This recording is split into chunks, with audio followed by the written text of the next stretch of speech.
Hello everyone, this is Priyanka Jakhad and I welcome you all at Government Job Alert. I hope आप सभी अच्छे होंगे। तो आज की इस वीडियो में हम जो पंजाबी पेपर ए को लेकर प्रिपरेशन के रिगार्डिंग बात करेंगे कि आपको जो पंजाबी पेपर ए के लिए जो व्याकरण है और इसके अलावा जो लिटरेचर है वो कहाँ से और कैसे कवर करना है, इसके लिए आपको कौन सी बुक फॉलो करनी है। क्योंकि देखिए बहुत से कैंडिडेट ऐसे हैं जो काफ़ी परेशान है इसी चीज़ को लेकर कि वो व्याकरण का जो पार्ट है वो कहाँ से कवर करे, लिटरेचर कहाँ से करे। सबसे पहले तो जो कैंडिडेट बहुत सारी बुक्स इकट्ठी करने में लगे हुए हैं उनके लिए सबसे पहले तो मैं यही बात बोलना चाहूँगी। देखिए मायने ये नहीं रखता है कि आप कौन सी बुक पढ़ रहे हो, मायने ये रखता है कि आपने उस बुक को कितने अच्छे से स्टडी किया है। क्योंकि मोर एंड लेस देखिए जो कैंडिडेट एग्जाम क्वालिफाई करेंगे और जो कैंडिडेट एग्जाम क्वालिफाई नहीं कर पाएंगे बुक सभी के पास सेम है, बट मायने यही रखेगा कि आपने उस बुक को कितने अच्छे से स्टडी किया है। तो आपको ये चीज़ नहीं सोचनी कि आपने वो बुक स्टडी नहीं की तो आपका एग्जाम क्वालिफाई नहीं हो पाएगा, ये बुक ज़्यादा अच्छी थी, ये पढ़नी चाहिए थी, ऐसा न सोचते हुए सिर्फ एक बुक को फॉलो कीजिए और उसे अच्छे से फॉलो कीजिए। तो अभी देखिए मैं आपके साथ जो इम्पोर्टेंट बुक्स है स्पेशली जो ग्रामेटिकल पोर्शन और लिटरेचर के लिए वो बुक मैं आपको बताऊंगी। और बुक में भी देखिए मैं ये भी आपको बताऊंगी कि आपको कौन से पार्ट पे ज़्यादा फोकस करना है। मतलब ऐसा नहीं है कि आपको पूरी की पूरी बुक को फर्स्ट टू लास्ट पेज तक स्टडी करना है, आपको सिर्फ इंपॉर्टेंट पॉइंट्स पे फोकस करना है। और पार्ट में भी देखिए जो भी जैसे चैप्टर में अभी आपको बताऊंगी उसमें ये भी बताऊंगी मैं कि इस चैप्टर में आपको मेनली किन पॉइंट्स के ऊपर सबसे ज़्यादा फोकस करना है, कहाँ से आपको डायरेक्टली क्वेश्चंस देखने को मिलेंगे। क्योंकि अभी देखिए आपके पास टाइम बहुत कम है, मैक्स टू मैक्स आपके पास 1 मंथ है और 1 मंथ के अंदर ही देखिए आपको स्मार्ट स्टडी करते हुए अपना एग्जाम क्वालिफाई करना है। स्पेशली ऐसे कैंडिडेट जो कहीं जॉब वगैरह कर रहे हैं या फिर जो फीमेल कैंडिडेट जिनके ऊपर फैमिली की रिस्पॉन्सिबिलिटी भी है, तो उनके लिए तो देखिए ये वीडियो बहुत इंपॉर्टेंट होगी कि आपको किस तरह से स्मार्ट स्टडी करनी है, एक सिलेक्टिव स्टडी करनी है। तो चलिए अब हम सबसे पहले देखिए ये आपका जो ETT 994 का पंजाबी पेपर ए का सिलेबस है। अगर हम देखें तो आप यहाँ से देख पाओगे कि जो आपका एग्जाम है वो 100 मार्क्स का रहेगा और फॉर दी 100 मिनट्स। और ये जो एग्जाम है देखिए यहाँ पे जो है 2 पार्ट्स में डिवाइडेड है, ग्रामेटिकल और लिटरेचर। अगर हम थोड़ा सा एग्जाम पैटर्न के बारे में बात करें सबसे पहले तो आपका जो एग्जाम का जो पैटर्न है वो कैसा हो सकता है। क्योंकि 100 मार्क्स का एग्जाम है तो देखिए मोस्टली चांस ये रह सकता है कि आपके 100 मार्क्स में से 50 क्वेश्चन आपको ग्रामर से देखने को मिले और जो 50 क्वेश्चन है वो आपको लिटरेचर से देखने को मिले। ये एक पॉसिबिलिटी हो सकती है क्योंकि यहाँ पे इन्होंने कोई भी डिफाइन नहीं किया है कि हम कितने क्वेश्चन ग्रामर से पुट करेंगे, कितने लिटरेचर से। और जो सेकंड जो पॉसिबिलिटीज है एग्जाम पैटर्न की वो ये रह सकती है कि आपके 60 क्वेश्चन ग्रामर से हो और 40 क्वेश्चन फ्रॉम लिटरेचर। और सबसे ज़्यादा देखिए पॉसिबिलिटी इसी पैटर्न को फॉलो करने की है क्योंकि लास्ट टाइम जो एग्जाम जो चैलेंज हुआ था उसका सबसे बड़ा रीज़न यही था कि ग्रामेटिकल पोर्शन को कम वेटेज दी गई थी। तो ज़्यादातर चांस है कि आपको इस तरह का जो पैटर्न है इस बार देखने को मिलेगा। बाकी देखिए बात रही कि प्रिपरेशन की, आपको दोनों पार्ट्स पे ही इक्वली फोकस करना होगा। आप ये नहीं सोच सकते कि मैं ग्रामेटिकल पोर्शन छोड़ देता हूँ सिर्फ लिटरेचर पे फोकस करूँ, आपको दोनों पार्ट्स पे इक्वलेंट फोकस करना होगा। बस आप इतना कर सकते हो कि जिस भी पार्ट में आप ज़्यादा कंफर्टेबल हो, जो पार्ट आपको ज़्यादा अच्छा लग रहा है, आप उस पर थोड़ा सा ज़्यादा एफर्ट्स लगा सकते हो कि एटलीस्ट आप यहाँ पे अच्छा स्कोर कर पाओगे। सेकेंड पार्ट पे जो आपको लगे थोड़ा बोरिंग है आप उसे थोड़ा सा कम टाइम दे सकते हो, बट मोर एंड लेस आपको कवर दोनों ही पार्ट करने होंगे। तो सबसे पहले देखिए अगर मैं ग्रामेटिकल पार्ट की मैं बात करूं तो ये जो ग्रामेटिकल पार्ट है इसके रिगार्डिंग मैंने ऑलरेडी आपको एक बुक सजेस्ट की हुई है। मैंने उसकी जो PDF है वो भी टेलीग्राम चैनल पे शेयर कर दी है। आपको बस वही बुक एटलीस्ट 2 to 3 टाइम्स यानी कि 2 से 3 बार एटलीस्ट वो बुक रीड करनी है। लास्ट टाइम भी देखिए उसी बुक से डायरेक्ट क्वेश्चंस देखने को मिले थे और इस बार भी आपको उसी बुक से डायरेक्ट क्वेश्चन देखने को मिलेंगे। एटलीस्ट 2 से 3 बार उस बुक को जरूर रीड कीजिएगा और जब आप उसे अच्छे से कई बार रीड कर लोगे उसके बाद you can go for the another book, but पहले आपको उसी बुक को रीड करना है। तो बुक के लिए देखिए आप टेलीग्राम चैनल पर जुड़ जाइए, वहाँ पर आपको ये बुक मिल जाएगी। नेक्स्ट हम बात करते हैं लिटरेचर की कि लिटरेचर को आपको कहाँ से और कैसे कवर करना है। क्योंकि लिटरेचर में देखिए रचनाओं से रिलेटेड क्वेश्चन पे यहाँ पे बात कही गई है। आधुनिक जो पंजाबी है वहाँ से जो वार्तक भाग है और कहानी भाग, इन सभी से क्वेश्चंस देखने को मिलेंगे। अब इनमें भी काफ़ी ज़्यादा कन्फ्यूजन है कैंडिडेट को, ये जो पार्ट है कहाँ से कवर करे। और इनमें सबसे बड़ी बात तो ये है कि इनमें कवर क्या करना है। ग्रामर में तो सबको पता है कि हमें जो अच्छे से इसके टाइप्स वगैरह स्टडी करने हैं, ये सब करना है, बट लिटरेचर में देखिए यहाँ पे ये इश्यूज अराइज होते हैं कि क्या हमें सिर्फ राइटर के बारे में पढ़ना है या फिर उनकी रचनाओं के बारे में स्टडी करना है, और रचनाओं में भी क्या चीज़ स्टडी करनी है, किन पॉइंट्स पे फोकस करना है। तो अभी हम इनके ऊपर डिस्कस करते हैं कि आपको किस तरह से ये जो पार्ट है लिटरेचर का किस तरह से कवर करना है। तो ये देखिए, सबसे पहले ये मैंने क्लास 10th की साहित्यमाला बुक ओपन की हुई है। तो ये बुक देखिए मैं आपको इसलिए बता रही हूँ क्योंकि आप यहाँ से देख पाओगे जो स्टार्टिंग का जो फर्स्ट पार्ट है जो गुरमत काव्य दिया हुआ है, ये जो टॉपिक है या फिर कहीं तो ये जो सिलेबस है डायरेक्टली इसी बुक से एक तरीके से कॉपी पेस्ट ही किया गया है। मैं अभी आपको दिखाती हूँ। जैसे आप ये बुक ओपन करोगे आपके सामने देखिएगा ये इस तरह से, जैसे सबसे पहले है गुरमती काव्य, तो यहाँ से आप देखेंगे गुरु नानक देव जी, अमरदास जी, ये इस तरह से यही टॉपिक गिवन है। और जो वीर काव्य में से सिर्फ गुरु गोविंद जी की रचना को आपको स्टडी करना है। तो ये जो साहित्यमाला जो क्लास 10th की बुक है, आपको इसमें से ये टॉपिक अच्छे से स्टडी करना है।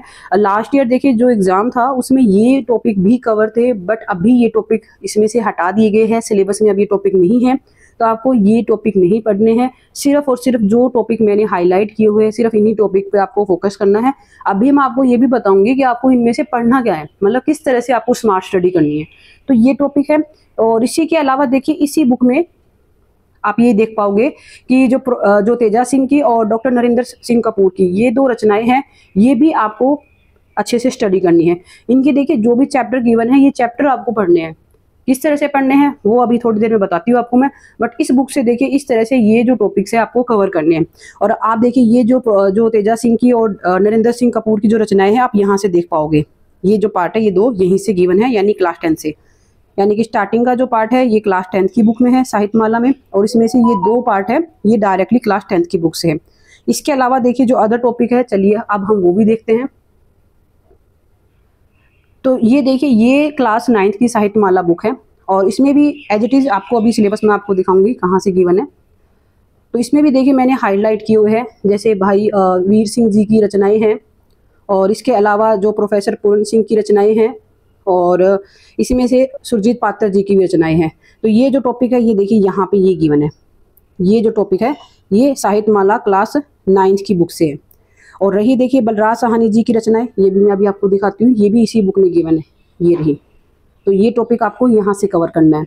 और देखिए ये जो कैंडिडेट परेशान है कि अब ये बुक्स कहाँ से मिलेगी, उनके पास ये बुक नहीं है तो क्या उन्हें परचेज करनी होगी, मैं आपको देखिए बिल्कुल फिक्र करने की जरूरत नहीं है। इस बुक्स की जो पीडीएफ है, जो अभी मैं आपको बुक्स बता रही हूँ, इन सब की पीडीएफ मैं आपके साथ टेलीग्राम चैनल पे शेयर कर दूंगी। आप टेलीग्राम चैनल से डाउनलोड करके इसे स्टडी कर सकते हो, और आपको कहीं से भी ये बुक जो है परचेज करने की जरूरत नहीं है। अब देखिए ये लास्ट टॉपिक हम देखते हैं, जो कहानी भाग है ये कहाँ से है। कहानी भाग के लिए देखिए क्लास 10th में ही एक बुक लगती है वनगी नाम से, आपको बस ये बुक ओपन करनी है। और ये देखिए यहाँ से सबसे पहले सुजान सिंह की बुक है, वरियाम संधू जी के ये चैप्टर है, इसमें कुलवंत सिंह विर्क के ये चैप्टर है, और ये देखिए ये चैप्टर एज इट इज़ यहाँ पे भी है। तो ये है क्लास 9th की बुक से, सॉरी 10th की बुक से। तो इस तरह से देखिए डायरेक्टली टॉपिक्स इन बुक से दिए हुए हैं, और आपको इन्हीं के अकॉर्डिंग अपनी जो स्टडी है वो कंटिन्यू करनी है। क्योंकि मोर एंड लेस देखिए सबसे बड़ा एडवांटेज तो इन बुक को फॉलो करने का सबसे बड़ा एडवांटेज तो यही है कि कल को देखिए अगर आप किसी इंस्टीट्यूट को फॉलो करते हो, आप में से काफ़ी कैंडिडेट पूछते हैं कि मैम कोचिंग इंस्टीट्यूट हम ज्वाइन करें या ना करें। इस तरह से सबसे पहली बात तो देखिए कोचिंग इंस्टीट्यूट ज्वाइन करने के लिए आपके पास अब टाइम भी नहीं है, मैक्स टू मैक्स 1 मंथ है आपके पास। और 1 मंथ में देखिए अगर आप कोचिंग सेंटर अगर ज्वाइन करते हो तो आप ऑब्वियस है कि कोचिंग सेंटर्स के जो स्टडी मटेरियल है उन्हें कलेक्ट करना स्टार्ट कर दोगे। उसके बाद आपको ये भी पता है कि डायरेक्टली सिलेबस इसी बुक से देखने को मिलेगा, जो क्वेश्चंस होंगे वो इसी बुक से आएंगे, आप ये बुक भी स्टडी करोगे। मोर एंड लेस देखिए आप सिर्फ अपना कह सकते हो कि स्टडी मटेरियल ही कलेक्ट करते रह जाओगे, एट द एंड तक आप अच्छे से स्टडी नहीं कर पाओगे।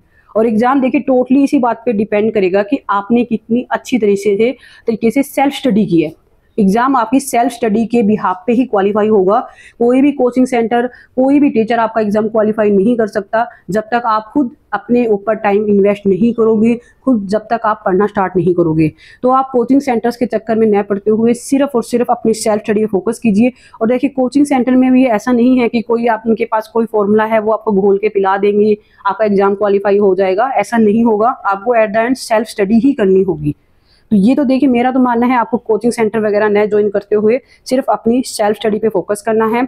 और ये जो बुक्स मैं आपको रिकमेंड कर रही हूँ, सबसे अच्छी बात यही है इन बुक्स की कि कल को अगर आप इन बुक्स के बिहाफ पे आप अगर ये बुक्स पढ़ के जाते हो और इस बुक्स में से कोई क्वेश्चन एग्जाम में आएगा और वो क्वेश्चन का आंसर अगर बोर्ड कल को गलत भी मतलब कोई अलग आंसर दे, तो आप इन्हीं बुक्स के बिहाफ पे उस आंसर को चैलेंज भी कर सकते हो।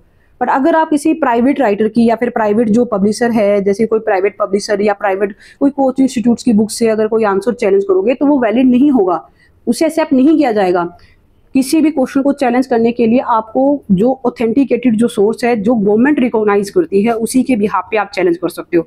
और ये देखिए, ये ऑलरेडी गवर्नमेंट बुक्स है, तो अगर आप इनसे स्टडी करोगे तो आपको एक एक्यूरेट इन्फॉर्मेशन मिलेगी और आप कल को इसी के बिहाफ पे चैलेंज भी कर पाओगे। तो इसलिए ये बुक्स मैं आपको रिकमेंड कर रही हूँ। और देखिए, मैं खुद भी अपनी प्रिपरेशन इन्हीं बुक से कर रही हूँ, तो मैं आपको ऐसा नहीं है, क्योंकि मुझे भी देखिए एग्जाम देना है, तो मैं आपको गलत जो रिसोर्सेज है वो रिकमेंड कभी नहीं करूँगी। तो अभी देखिए, चलिए हम ये देखते हैं कि आपको किस तरह से इसमें से जो टॉपिक्स है वो स्टडी करना है। क्योंकि आपको बुक तो पता चल चुकी है कि कौन सी बुक्स पढ़नी है, बुक्स को पढ़ना किस तरह से, अब मैं आपको ये बताती हूँ। सबसे पहले देखिए, जैसे मैंने यही बुक है ऊपर मैंने ओपन कर रखी है, सुजान सिंह की ये बुक है, चैप्टर है ये फर्स्ट। इसमें देखिए, जैसे आप ये चैप्टर ओपन करोगे, आपके सामने इस तरह से एक स्टार्टिंग में चैप्टर की जो स्टार्टिंग में इस तरह से नजर आएगा। सबसे पहले तो देखिए, सुजान सिंह के बारे में आपको पता होना चाहिए कि उनके जो टाइम पीरियड था वो कब तक रहा, उनका जन्म कब हुआ, उनकी डेथ कब हुई। इसके अलावा भी देखिए, जैसे इसमें है कि काफ़ी जो उन्होंने इंपॉर्टेंट जो रचनाएं की है अपने टाइम पीरियड में, उस सभी रचनाओं के बारे में आपको आइडिया होना चाहिए। देखिए, ऐसे में क्या है, काफ़ी यहाँ पे देख पाओगे काफ़ी ऐसे राइटर्स है, तो आपको क्या करना है, आपको एक छोटे कुछ कह सकते हैं कि कुछ लिटिल टाइप के कुछ नोट्स बना लेने हैं। आपको क्या करना है कि एक पेज लेना है, उसके ऊपर सभी जो राइटर्स है उनके नाम लिखने हैं, जो उनकी इंपॉर्टेंट रचनाएं हैं, बस उस पर नोट डाउन करते जाना है।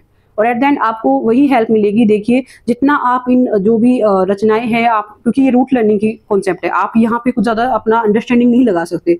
तो आपको क्या करना है कि जो भी राइटर्स है उनकी जो जितनी भी रचनाएं हैं उन्हें लिख के एक पेज पे रख लेना है। और हो सके तो आप लिख के रिवाइज करोगे तो मच बेटर रहेगा, आपके लिए ईजी रहेगा, क्योंकि ज़्यादा इतने राइटर्स है नहीं कि आपको डिफिकल्टी हो, आप इजीली कर सकते हो। जितना लिखोगे उतना ज़्यादा आपको याद भी रहेगा। तो इसके लिए देखिए, सबसे पहले तो चैप्टर के स्टार्टिंग में जो ये पार्ट्स गिवन है, आपको इसे बिल्कुल भी स्किप नहीं करना। इंपॉर्टेंट जो रचनाएं हैं, इंपॉर्टेंट अवार्ड्स वगैरह है राइटर को, वो सभी आपको यहाँ से देखने को मिलेंगे। और यहाँ से आपको डायरेक्ट क्वेश्चन भी देखने को मिलेंगे, क्योंकि 100 मार्क्स का एग्जाम है और सिलेबस इस बार बहुत कम है, तो आपको यहाँ से क्वेश्चन 101% देखने को मिलेंगे। उसके बाद देखिए, जैसे अब आप आगे चलोगे तो ये चैप्टर यहाँ से स्टार्ट हो जाता है। इस चैप्टर को अब क्या करना है, आपको इस चैप्टर को अच्छे से स्टडी करना है। इस चैप्टर को आप एक बार रीड कीजिएगा। देखिए, ज़्यादा बड़ा चैप्टर नहीं है, आप इजीली चैप्टर रीड कर पाओगे। और दूसरी बात देखिए, अब जैसे आप चैप्टर रीड करोगे तो इसमें जो इंपॉर्टेंट जो कैरेक्टर्स है, यानी कि जो भी कह सकते हैं जो कैरेक्टर जो इंपॉर्टेंट है, आपको उनके बारे में पता होना चाहिए। इस चैप्टर में कौन कौन से जो इंपॉर्टेंट कैरेक्टर हैं। जैसे इसमें आई थिंक एक छोटे बच्चे की स्टोरी है जो कि अपने फादर से बार बार कुल्फी के लिए जिद करता है। तो आपको उस बच्चे का नाम, उस बच्चे की किसके साथ लड़ाई हुई थी, राइटर ने इसमें क्या कुछ अपनी बातें रखी, वो सब आपको पता होनी चाहिए। डायरेक्टली क्वेश्चन यही देखने को मिलेंगे आपको। हो सकता है आपसे बच्चे का नाम पूछ ले या फिर कुछ और इस तरह के क्वेश्चन पुट किए जाए। तो आपको ये चैप्टर अच्छे से रीड करना है। उसके बाद देखिए, लास्ट में इस तरह से यहाँ पे कुछ डिफिकल्ट वर्ड्स गिवन होते हैं। तो ये वर्ड मीनिंग भी देखिए, आपको एक बार अच्छे से स्टडी करनी है। एटलीस्ट 1 टाइम तो इन्हें जरूर स्टडी कर लीजिएगा, क्योंकि 100 मार्क्स में से हो सकता है 2 से 3 क्वेश्चन आपको डिफिकल्ट वर्ड्स में से देखने को मिल जाए। इसका मीनिंग बताइए, तो आपको यहाँ से क्वेश्चन देखने को मिल सकते हैं। तो इस तरह से देखिए, आपको अपनी प्रिपरेशन करनी है। और सिर्फ यही नहीं, देखिए जितनी भी बुक्स है, जैसे कोई भी बुक्स मैं उठा लेती हूँ, जैसे यही बुक है क्लास 10th की। इसमें आप देखोगे तो स्टार्टिंग में जैसे गुरु नानक देव जी के बारे में है, तो आपको उनकी लाइफ लॉन्ग जर्नी के बारे में पता होना चाहिए, इंपॉर्टेंट रचनाएं पता होनी चाहिए। और जो स्पेशली देखिए, ये जो पार्ट है, यहाँ से आपको ये भी पता होना चाहिए कि डिफरेंट वर्ड्स के मीनिंग क्या है। मीनिंग से डायरेक्ट क्वेश्चंस आपको देखने को मिल सकते हैं। और ये देखिए, सभी बुक्स के लिए सेम रहेगा। आपको इसी तरह से अपनी प्रिपरेशन करनी है, क्योंकि ज़्यादा राइटर नहीं है। देखिए, मोर एंड लेस बहुत लिमिटेड नंबर्स ऑफ राइटर इस बार रखे गए हैं, तो आप बहुत अच्छे से कवर कर पाओगे। आपको बस एक बार, जैसे मैंने बताया, इंपॉर्टेंट जो रचनाएं हैं उन पे फोकस करना है, जो इंपॉर्टेंट जो बुक्स वगैरह है, जो इन्हें अवार्ड्स मिले हैं, उन पे फोकस करना है, और आप इजीली जो एग्जाम है वो क्वालिफाई कर लोगे। और रही बात देखिए इन बुक्स की, तो जो बुक्स की जो PDF है, मैं टेलीग्राम चैनल पे शेयर कर दूंगी आप लोगों के साथ। आप बुक वहां से डाउनलोड करके अच्छे से स्टडी कर सकते हो। अदरवाइज आपके आस पड़ोस में कोई है कैंडिडेट 9 to 10 क्लास में, तो आप वहां से भी उन बच्चों से बुक्स लेके पढ़ सकते हो। तो ये इस तरह से देखिए, आपको अपनी प्रिपरेशन करनी है। स्पेशली देखिए, जो फीमेल कैंडिडेट है या फिर जो जॉब करने वाले कैंडिडेट है, उनके लिए तो मेरी स्पेशल एडवाइस रहेगी, आप इधर उधर मत जाइए, सिर्फ इन्हीं बुक्स को फॉलो कीजिए। 101% आपका एग्जाम क्वालिफाई होगा। कोई एक भी कैंडिडेट ऐसा नहीं होगा जो इन बुक्स को फॉलो करे और उसका एग्जाम ना क्वालिफाई हो, बिल्कुल क्वालिफाई होगा। पर बात है कि आपको इन बुक्स को अच्छे से स्टडी करना होगा। तो ये देखिए, मैंने आपके साथ जो इंपॉर्टेंट बुक्स के रिगार्डिंग मैंने आपको बताया कि आपको किस तरह से कहाँ से कोई भी टॉपिक है वो स्टडी करना है। आई होप ये जो इन्फॉर्मेशन है आपके लिए हेल्पफुल रही होगी, वीडियो भी अच्छी लगी होगी। बाकी आगे इसके रिगार्डिंग कोई भी अपडेट आएगी किसी भी तरह की, वो भी आपके साथ इसी चैनल पे शेयर की जाएगी। और अगर आपका कोई भी डाउट है तो आप नीचे कमेंट बॉक्स में कमेंट कर सकते हो। वीडियो अच्छी लगी तो चैनल को सब्सक्राइब करें। Wish you all the best. Thank you.